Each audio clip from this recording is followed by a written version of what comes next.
Hello, আমি বিক্রম সরকার। আমি second শিফটের এর আগে জীবন বিজ্ঞান, তারপরে অঙ্ক, রিজনিং এবং জিকে এই বিষয়ে সমাধান দিয়েছি। তো ডিসক্রিপশনে লিঙ্ক দেওয়া থাকবে। তো আজকে ইংলিশ এবং ভৌতবিজ্ঞানটা আমার বাকি ছিল। সেকেন্ড শিফটের ইংলিশ ও ভৌতবিজ্ঞানের সলিউশনটা দিয়ে দিচ্ছি।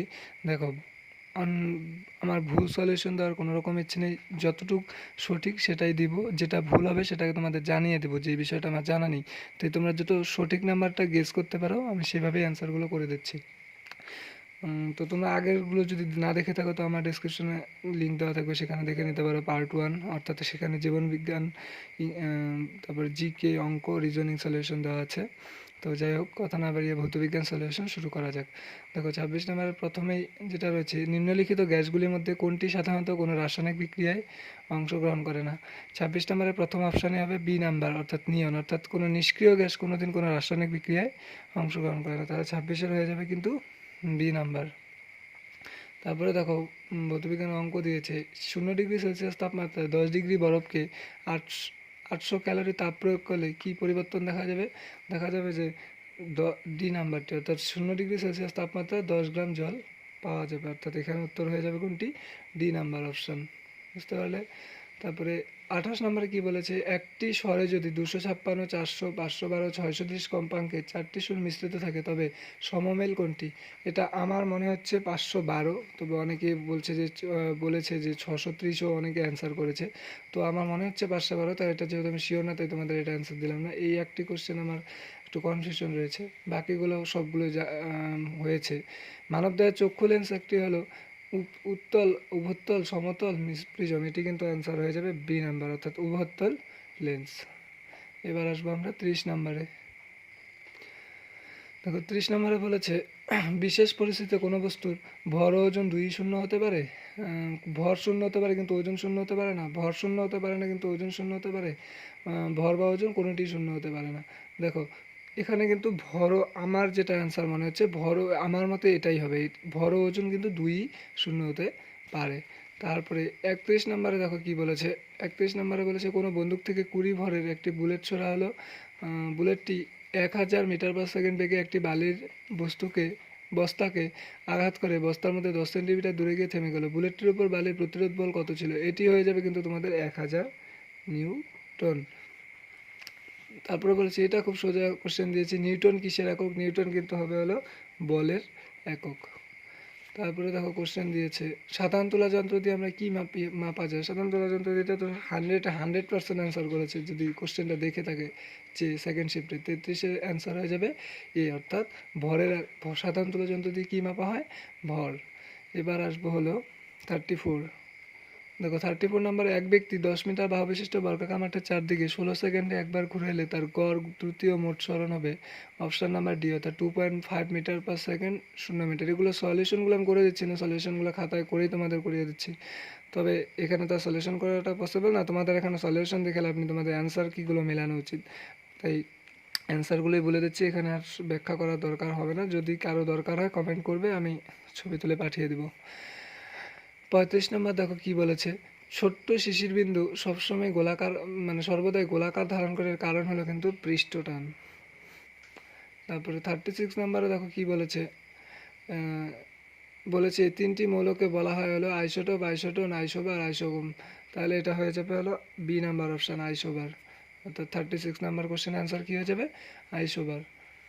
তারপরে বলেছে, অক্সিজেন, হাইড্রোজেন, সালফার আণবিক গুরুত্ব যদি 32, 2, 32, তবে সালফিউরিক অ্যাসিডের আণবিক গুরুত্ব, এটা কিন্তু 98 হয়ে যাবে। অনেকে অ্যান্সার করেছে 66, কেন করেছে জানি না। এটার অ্যান্সার হয়ে যাবে 98।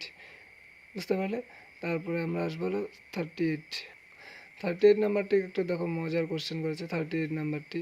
38টি কী করেছে দেখো কোশ্চেন, 38 নাম্বারটি দেখো, নুন জল দ্রবণ, এর একের সি হচ্ছে, দেখো একের সি একমাত্র এই অপশানে আছে, তার মানে এটা কিন্তু এ নাম্বার হয়ে যাবে। কিছু কিছু কোশ্চেন মানে ভৌতবিজ্ঞান, আমার মতে যা দেখছি, ভৌতবিজ্ঞান জীবনবিজ্ঞান থেকে অনেক সহজ হয়েছে, বরং জীবনবিজ্ঞান সেকেন্ড শিফটে অনেকটা হার্ড হয়েছে। অম্লবৃষ্টিতে যে অ্যাসিড সবথেকে বেশি থাকে তা হলো কি? Nitric acid. তারপরে বলেছে, একটি জলের পাম্প 50 মিনিটে 6 মিটার উচ্চতা রাখা একটি 500 লিটার জলের ট্যাঙ্কে জল তুলে ভর্তি করতে পারে। পাম্পটির ক্ষমতা কত? দেখো, এটির 40-এ অ্যান্সার হয়ে যাবে হলো এ নাম্বার, 10 ওয়াট। তারপরে আমরা আসবো হলো দেখো এবার কিন্তু আমরা ইংরেজি সলিউশন নিয়ে আলোচনা করব। বলছে fill in the blank with the most appropriate word or group of words to make the sentence meaningfully complete. I shall not join dash you need me, এটি হয়ে যাবে অপশন নাম্বার ডি, অর্থাৎ unless. Fill in the blank with most appropriate word or group of words to make the sentence meaningfully complete. He statement is replete dash of contradiction, এটি হয়ে যাবে কিন্তু with, অর্থাৎ option number D. তারপরে বলেছে find out which part of the sentence has an error, কোন এখানে নিচের সেন্টেন্সগুলির মধ্যে কোনটিতে ভুল আছে। দেখো দ্য ব্লাইন্ডস, ব্লাইন্ডসের আগে কখনো দা কিন্তু হবে না, বাকি সবগুলোই ঠিক আছে, তাহলে কিন্তু অপশান নাম্বার এ হয়ে যাবে। Choose the word which has nearly the same meaning as obligatory, obligatory মানে হলো কি প্রয়োজনীয়, দেখো এটি অপশান নাম্বার হয়ে যাবে হলো বি, রিকোয়ার্ড সবচাইতে বেশি প্রয়োজনীয়। ইউজফুল মানে প্রয়োজনীয়, কিন্তু রিকোয়ার্ডটি এখানে হবে, মানে মোস্ট অ্যাপ্রোপ্রিয়েট হয় required. Choose the word which is opposite meaning of fickle, দেখো ফিকেলের যদি বিপরীত শব্দ জানতে চাও তাহলে হবে হলো কনস্ট্যান্ট মানে তাৎক্ষণিক, ফিকেল মানে ধীর আর কনস্ট্যান্ট মানে হলো তাৎক্ষণিক, ধ্রুবক। কনস্ট্যান্ট মানে কি ধ্রুবক, মানে ইনস্ট্যান্ট মানে দ্রুত, আমি ভুল বললাম। ফিকেলের বিপরীত শব্দ হবে কনস্ট্যান্ট অর্থাৎ ধ্রুবক, বুঝতে পারলে? ফিকেল মানে কুইক, দ্রুত আর কি, আর এর যদি ধ্রুবক বলি স্থির থাকে তাহলে এটা হবে কিন্তু কনস্ট্যান্ট, অর্থাৎ সি নাম্বার হয়ে যাবে অপশান নাম্বার, অর্থাৎ 50-এর, অর্থাৎ choose the opposite word opposite meaning of fickle যদি বলে তাহলে অপশান নাম্বার সি, অর্থাৎ কনস্ট্যান্ট হয়ে যাবে।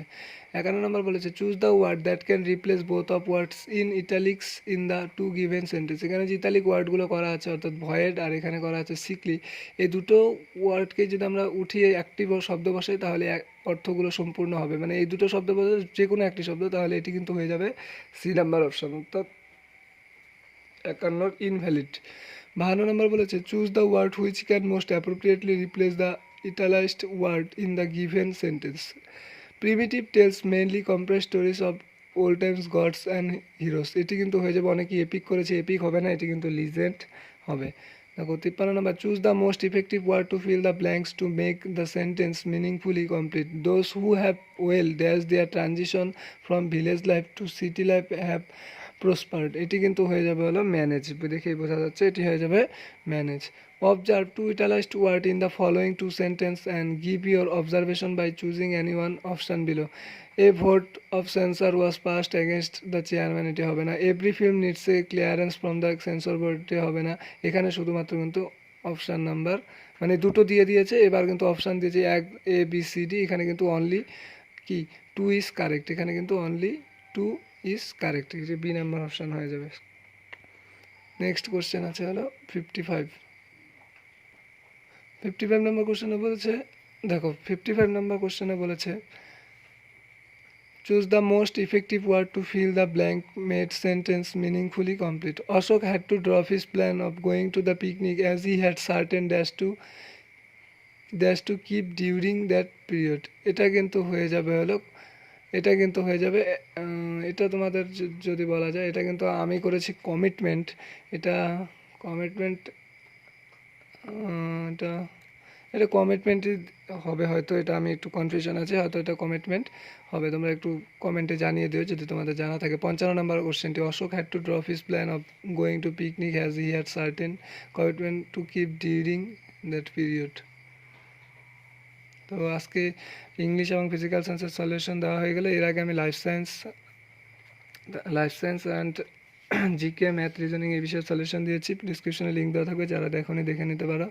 তো আজকে এই পর্যন্তই, ভিডিওটি ভালো লাগলে অবশ্যই লাইক অ্যান্ড সাবস্ক্রাইব করে দিও। আমি এই বিষয় ছাড়াও আমি কিন্তু ডাব্লিউবিপির জন্য খুব বেসিক কনসেপ্ট, মানে কোনো রকম শর্ট ট্রিক্স এখনও করাচ্ছি না, শুধু বেসিক কনসেপ্ট, ভগ্নাংশ কী, গসাগু লসাগু কীভাবে শুরু থেকে করতে হয়, তারপরে দশমিক সংখ্যা কী, আবৃত্ত দশমিক সংখ্যা কী, পৌনঃপুনিক দশমিক কী, এই সমস্ত নতুন সমস্ত বিষয়ে ভিডিও দিয়ে থাকছি। যদি না এগুলো বিষয়ে না জেনে থাকো তো আমার চ্যানেলে প্লেলিস্টটিকে কিন্তু নতুন করে, যারা একদম নতুন তারাও অঙ্ক শিখতে পারবে, তো আমার চ্যানেলে গিয়ে দেখতে পারো। তো থ্যাংক ইউ দেখার জন্য, অবশ্যই ভালো লাগলে ভিডিওটি লাইক অ্যান্ড সাবস্ক্রাইব আর শেয়ার করে দিও বন্ধুদের মধ্যে। আজকে এই পর্যন্তই, বাই।